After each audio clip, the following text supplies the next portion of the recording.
Bonjour. Dans le cadre de notre Lead RH Talk hebdomadaire, j'ai décidé de partager avec vous une petite réflexion sur la procrastination, cette fâcheuse tendance que nous avons souvent à remettre tout à demain.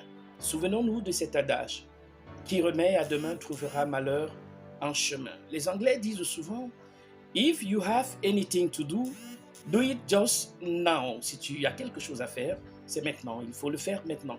Ne pas toujours remettre à demain. D'ailleurs, lorsque vous remettez à demain, les activités s'accumulent et finalement, vous êtes débordé, vous êtes incapable de les réaliser toutes. Alors, je vous propose ce matin 4 pistes pour faire face à la procrastination. La première chose, c'est la bonne planification de vos activités.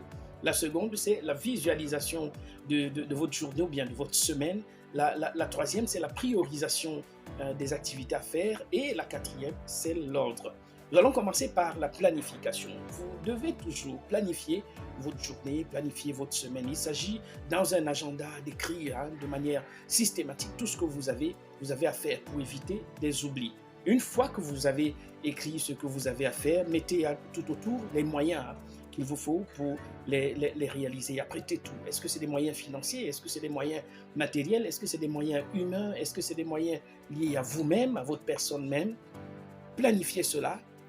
Priorisez ensuite les actions que vous avez à faire. Je vais commencer par quoi et je vais finir par quoi? Conseil: après 2 heures d'activité intense, trouvez toujours le moyen de vous détendre.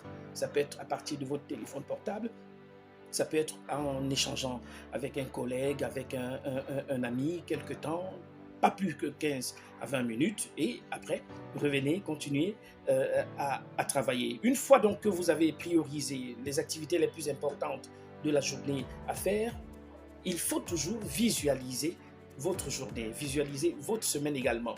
Qu'est-ce que j'ai à faire? Quel est le panel d'activités ou de tâches que j'ai à mener? Et cette visualisation va vous permettre de comprendre, de planifier les activités les plus difficiles d'abord et ensuite les activités les plus légères vers la fin de la journée parce que vous êtes plus fatigué. Alors si vous commencez par des activités les plus simples, vous serez fatigué et en face de vous, vous aurez des activités difficiles, ce qui sera un facteur de découragement, un véritable facteur de démobilisation. Enfin, l'ordre. Vous devez toujours organiser votre espace de travail de sorte qu'il soit le plus convivial possible. Créer une ambiance favorable autour de vous. Par exemple, vous pouvez mettre la photo d'un de vos enfants, la photo de votre épouse, de votre compagne, ou alors simplement un objet qui a une valeur symbolique pour vous. Cela sera toujours un moyen de mobilisation, de motivation. Alors, si vous avez aimé cette vidéo, n'oubliez pas de la partager.